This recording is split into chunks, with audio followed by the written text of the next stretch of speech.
thank you, Clark. He understands my weaknesses. As Clark said, I first got here in the fall of 1925 as a freshman, an incredibly long time ago, it seems like to me. I will therefore talk about, I suppose, those 5 years or so which follow the years that Hoyt Huttle has just talked about. I came here from my hometown of West Hoboken, New Jersey, a raucous suburb of New York City, with a number of drinking establishments, I suppose, and a town about which my then associates and I like to refer to as the Athens of America, a slight exaggeration of the circumstances. It certainly differed from Boston. Boston seemed to me to be a backward community with, of course, none of its present vitality. It was a place, for example, where when I first went to restaurants to eat, why I found that they were often called spas. Spas indeed. Moxie was a then reasonably strong competitor of Coca-Cola. Remarkable. The clam chowder was in fact made with milk, as it still is, instead of tomatoes. And, and a lot of people talked funny, like Ted Kennedy does today. I really thought that I had come to the end of the civilized world here.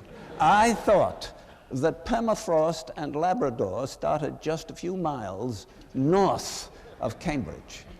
The Institute, too, was a very different place. And let me just tell you that, as far as I can remember, it had about 10% of its present floor area.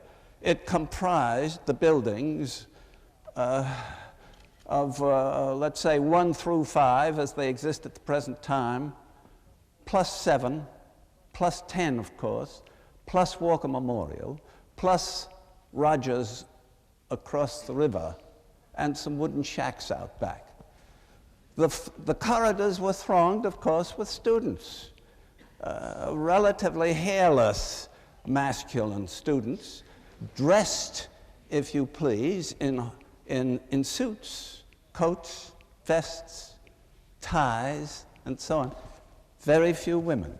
It seemed to me a rather monastic place. A circumstance, perhaps, which we all regretted.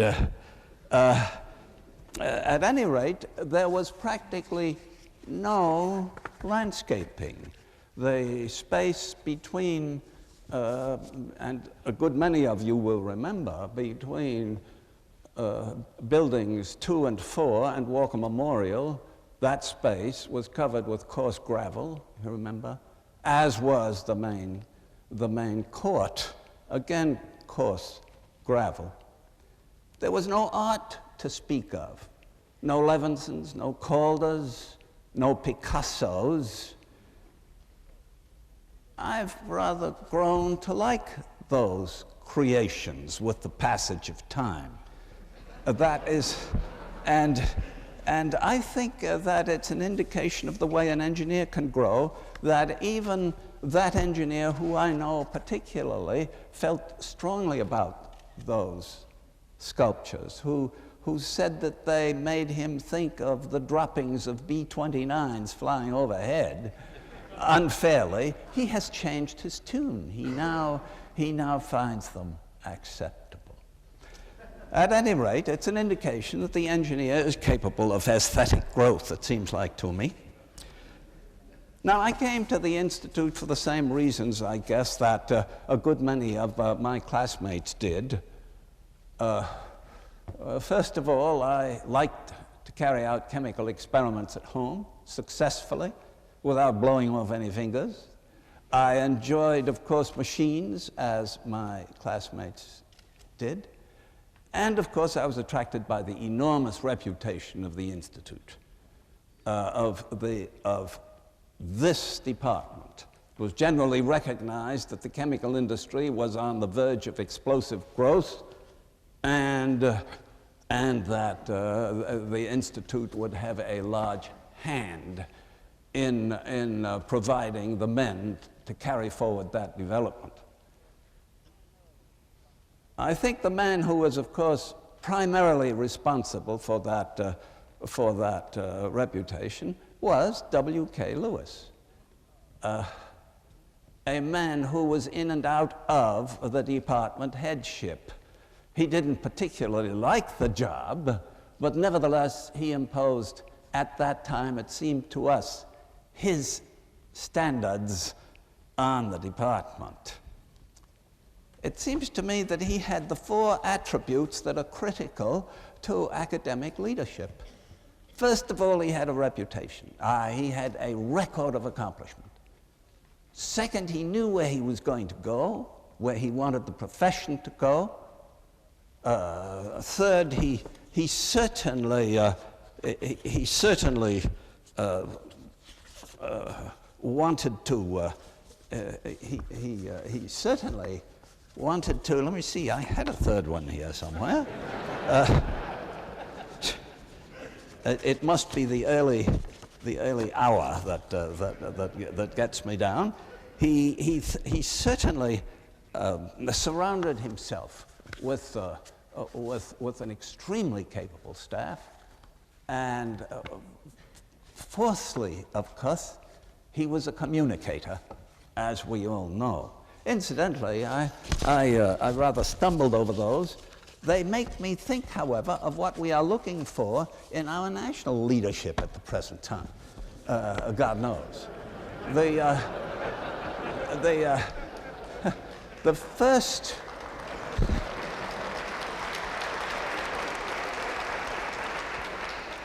Let me tell you that as far as the first one was concerned, and let me see if I can remember them in order, but the first one was the issue of his record, his successful record. He did, as far as we knew, it was in collaboration with Arthur D. Little that the unit ops concepts were formulated. But it seems to me W.K. did something more. He draped those concepts with that sort of a mathematical formulation which is critical to design, to plant design. Second, on the issue of what he proposed to do, he recognized very clearly, as has been so nicely brought out in the previous talks by Professor Scriven and Professor Huttle, that our thermodynamics, of course, were inadequate at the time, at least for chemical engineering. We urgently needed thermodynamics. Again, he recognized, it seems to me, that the rate processes, especially with respect to a mass transfer, had not gotten a proper amount of attention. And finally, in his favorite field of industrial chemistry, he recognized that there was a new developing field on the verge of bursting onto the industrial scene, polymers. And again, colloid chemistry. He pioneered in all those fields. I still remember that whilst I was an undergraduate here, why W.K., had instituted an experimental subject called chemical thermodynamics.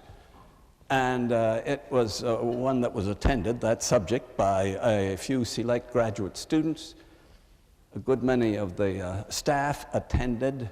The noises that came out of the classrooms through those closed doors, I remember as I went by, were fantastic. It was a disputatious period of time. At any rate, So much for the second requirement. He knew where he wanted to go. Third, he attracted a surprisingly capable group of associates. I don't think an equal assemblage of stars has existed since in the profession. Let me very briefly go through maybe a few of them. I won't show you pictures, it takes too much time, and you probably remember them anyway. The first alphabetically doing it that way would be, of course, Ed Gilliland, who was, before I first met him, I was told that this was a country boy from the Middle West. Well, let me tell you, when I got into my first technical session with Ed Gilliland, I was dazzled and astonished. In my long life, I have met a great many people, even Nobel laureates. I would say that Ed comes close to heading that list in terms of capacity. He had another quality, which I think perhaps is unusual in engineers, although I don't mean to run down my profession, but he had a quality of sweetness, which was a very nice thing to see.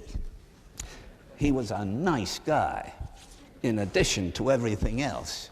Second one, McAdams. He was a workaholic who certainly liked to verbalize his thinking. He talked all the time and recited his thoughts, and he liked to have his assistant standing by listening and, when necessary, making inputs. It was an arduous business, but I must hasten to say, very educational.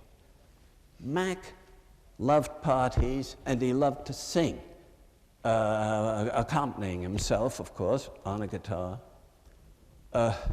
I think he would have made a good stand-in for one of the Peter, Paul, and Mary group, except for the circumstance of their politics. He would have had no sympathy, I think, there. The third person, I think, let me see if I've got this straight, Sherwood, I think, would be next. That suave Canadian, who, that pioneer in mass transfer. He was a man of many talents, ranging from oil painting to, well, mountain climbing, if you can call that a talent. It may be madness. He was remarkable, it seems to me, because he kept the neatest desk that I think I have ever seen at the Institute. He had one other accomplishment, unusual in an academic, I think. He always got things done ahead of time. Remarkable, remarkable.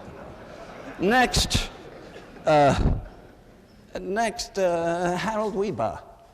Harold Weber, jolly engineer, again, capable.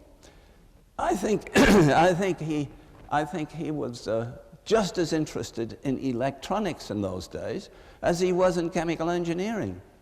As a matter of fact, one of his early patents probably anticipates the transistor, if I have gotten the story straight from people who should know.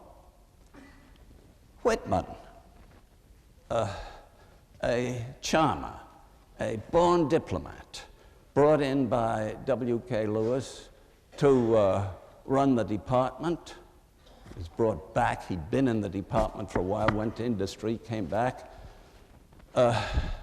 He performed beautifully during the war, of course, in the War Production Board, later in the State Department.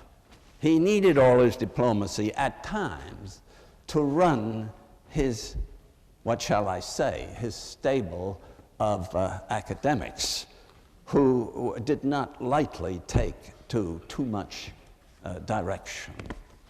At any rate, therefore, that was his next accomplishment. He could, therefore, manage to attract outstanding associates. Now then, I suppose the next quality is his capacity to communicate. How am I doing? I'll stop very soon. His capacity to communicate, remarkable. He could put things very, very simply indeed. His classes were almost always, as you have heard, put on a discussion basis. He proceeded through a really brilliantly formulated series of questions which developed the points that he wanted to develop beautifully. We, all of us, thought that he probably was a direct descendant of Socrates. He'd done it so well. Now then, those are the qualities, it seems, that W.K. Lewis had. I'd like to illustrate his abilities to communicate, his quick-wittedness, by a couple of anecdotes. There isn't time. Perhaps I'll attempt only one.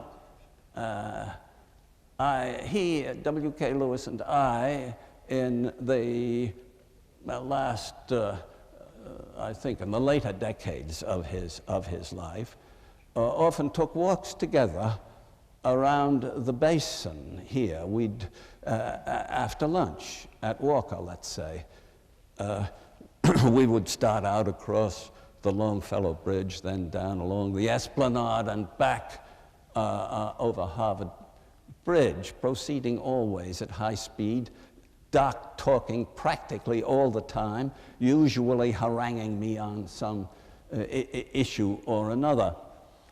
At any rate, I remember very well on one occasion that we were walking along behind the Emerson dorms, and as we came up there, I noticed that there was a group of girls standing there looking at us as we proceeded at high speed, giggling and pointing. A young girl separated from that group and came up toward us. I think both Doc and I suspected that this might be an initiation stunt. At any rate, she approached us and looked at Doc, ran along practically, keeping up with us, and said to him, do you think that sex and birth control are here to stay? He looked at her for a moment, interrupted his discussion of the phosphorus chlorides, as I remember it, which we were developing, and said without hesitation, that question has no relevance to a man of my age, and then proceeded to lope along, both of us, leaving the girl standing behind, looking after us. Well, the stories of Doc are endless, and they're great. He was a remarkable person. I should finish. I think it's great that you've all come. You know,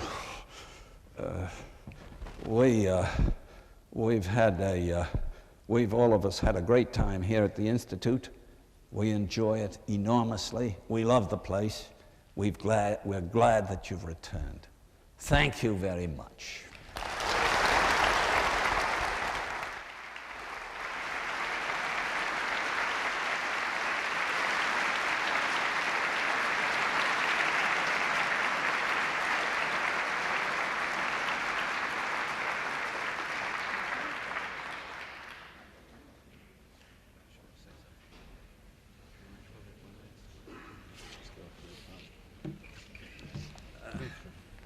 Apparently, I have forgotten one issue that I did want to bring up.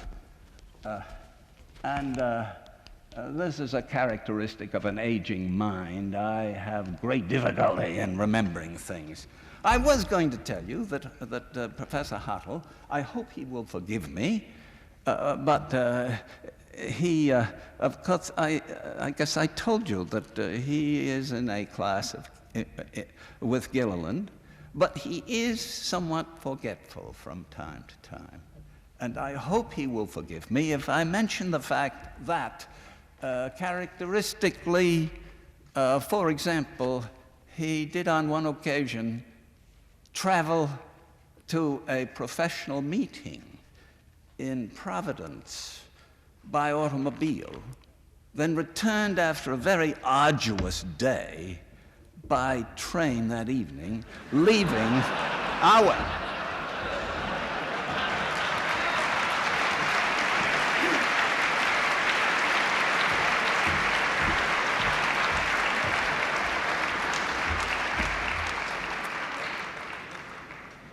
We now have a break. In view of our tight schedule, I ask you to be back in your seats, if at all possible, in 20 minutes, which would be 5 minutes to 11. At this stage, we shift gears and we go from the present to the future. Our next speaker is Jim Way, who will be giving us some perspectives on future directions in chemical engineering. As you know, the faculty just returned from a two-day meeting that was held prior to the convocation, in which we assessed the present status and future directions of chemical engineering. In addition, Jim Way served as vice chairman of a National Academy of Sciences committee to look into the same topic, and therefore is uniquely qualified to give us his perspective on where we'll be going. Jim?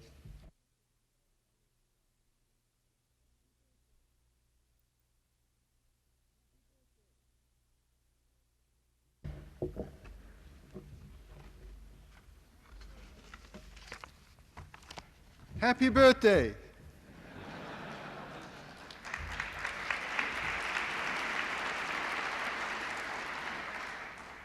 I want to tell you that this is not only the centennial of the Department of Chemical Engineering, founded in 1888, but in 1908, 6 people founded the American Institute of Chemical Engineers, including our own Arthur D. Little and William H. Walker. So this is also the 80th birthday of AICHE. So this is a double birthday, and I have the unique privilege of being head of the department and president of the AICHE at the same time. So let's say happy birthday.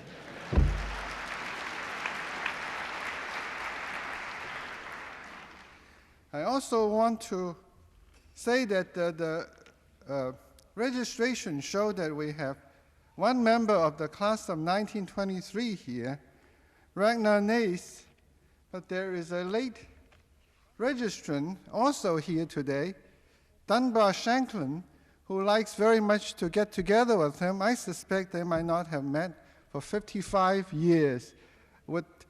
Ragnar, where are you? Would you raise your arm? Ragnar is here. Where is Dunbar?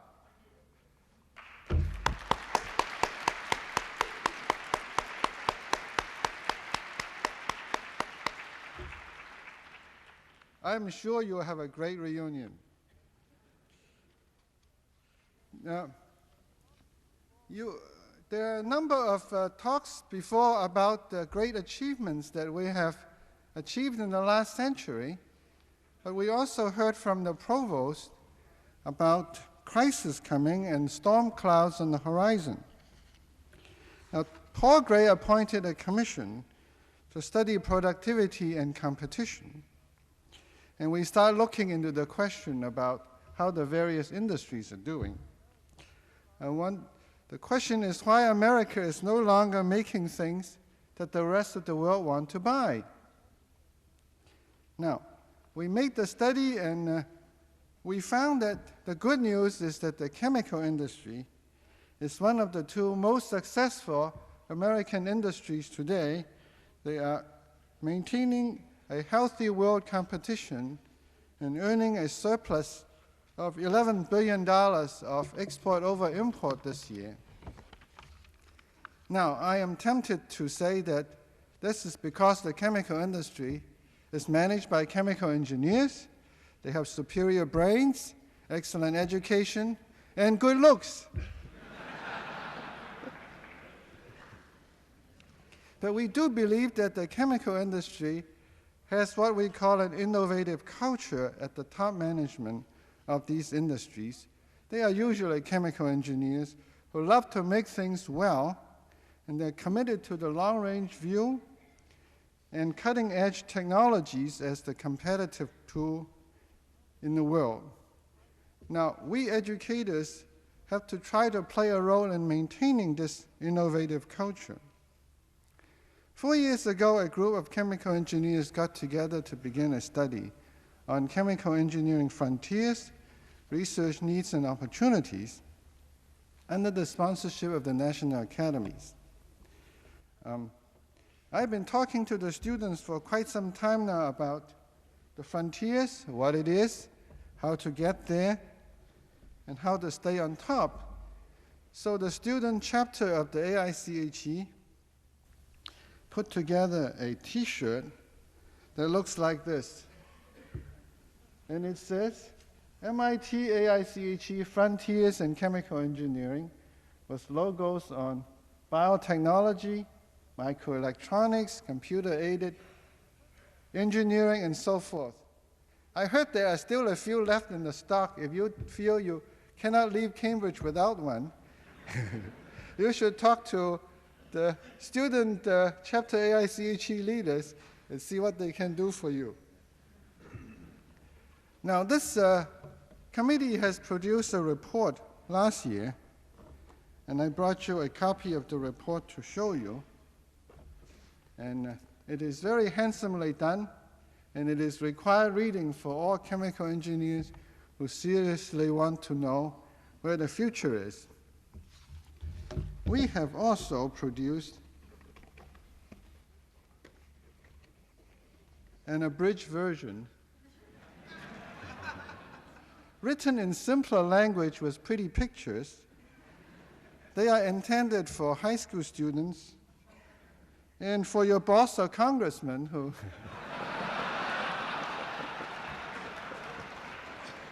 and be sure to get hold of a copy and present it to them and tell them there's a lot of future there.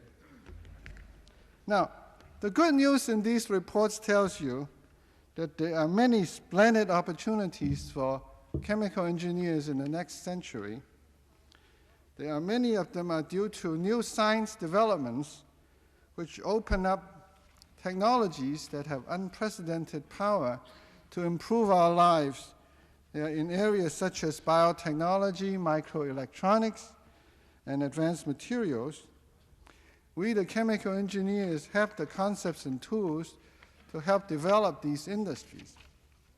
Second, many of the traditional industries, especially in energy and basic materials, are affected by the globalization of manufacturing and technology and threatens to move offshore, but there are many opportunities for us chemical engineers to use good science and good engineering to make them low-cost producers and keep them here, and that's another opportunity.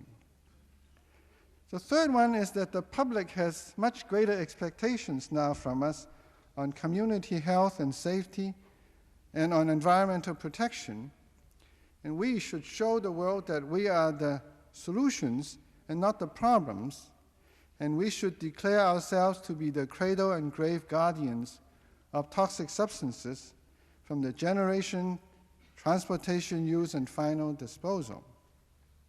These are the good news. But now how do we get there from here?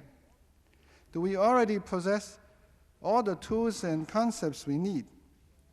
As Clark mentioned, that for the last 2 days, we have invited 35 leading educators and researchers for a symposium on the intellectual foundations of chemical engineering.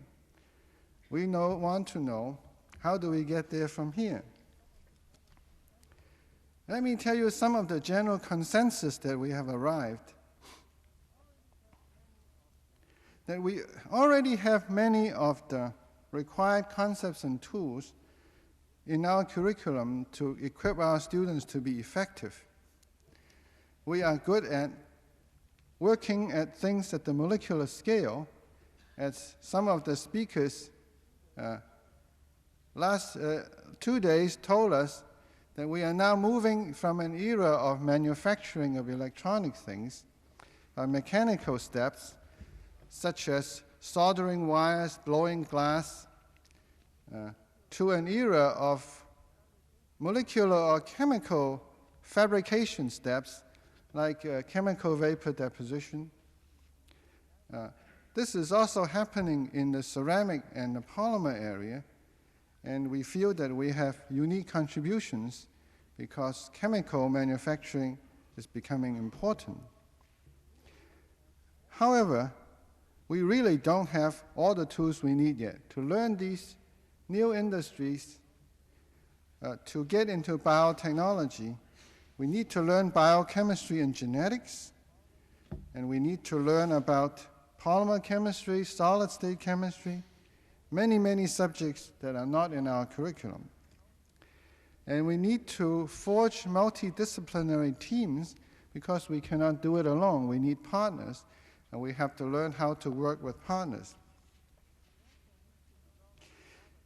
And we also need to develop a lot of new engineering sciences and techniques, computer programs, analytical procedures, models, to solve these very difficult and complex problems. We are very good at solving problems involving small, simple molecules in the past. Now we got to deal with complex, difficult, hard to characterize substances. And we have to do that well. There's a lot of implications from these conferences, and there is a big implication on the educational side that I would like to talk about for a moment. We need to broaden the mind of our undergraduate students. They are used to studying the science subjects, the engineering science subjects. We need to help them to integrate all these together into a set of courses which should start off from considerations on the marketplace. Who needs these products? What kind of specifications they should have? And how do we design them? How do we put a process together? And what are the downstream consequences of these processes? Would it pollute the air and the air?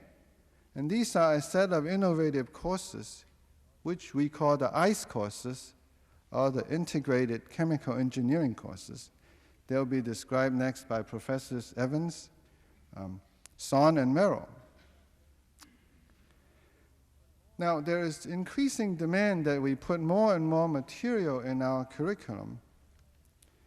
There are people who said, how can you turn out a chemical engineer who doesn't know quantum mechanics? What about molecular biology and biochemistry? Surely they must know at least 2 computer languages.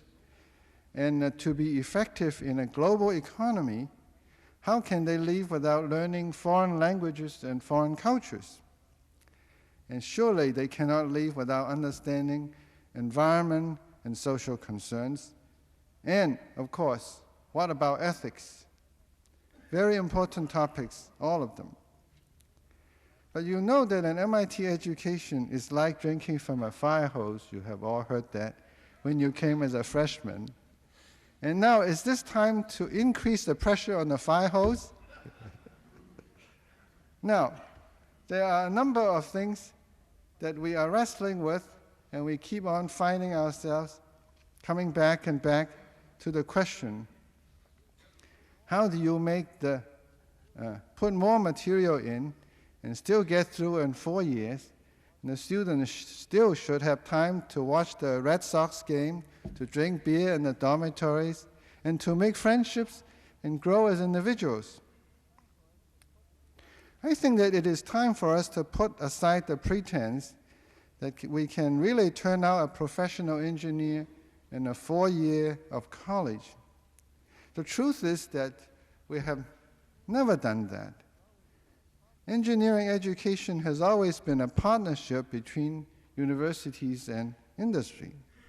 The universities teach them the fundamentals, and the graduates enter industry to work. They work as apprentices under the watchful eyes of senior engineers who can teach them the ropes and watch over for their mistakes for a number of years before they can really do independent engineering work.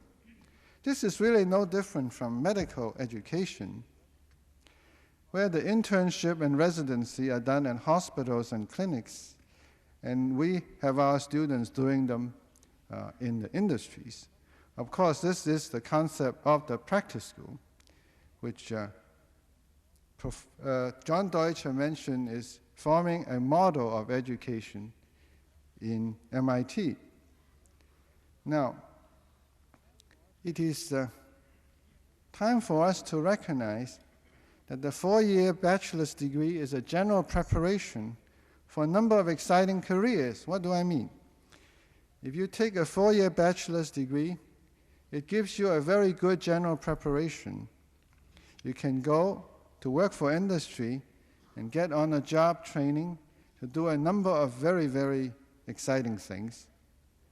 And for many of the less technically demanding careers, it would also prepare them for professional schools of business and medicine and law. But if you want to do a technically very demanding function, such as engineering, design, and development, it's very important to take advanced courses and to get a master's degree, because a bachelor's degree just won't be enough for the more demanding subjects.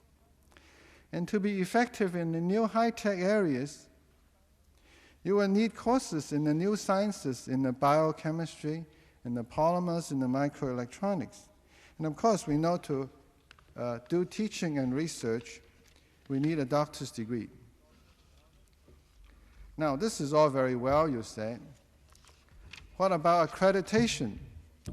What would the president of AICHE say? And what would ABET say?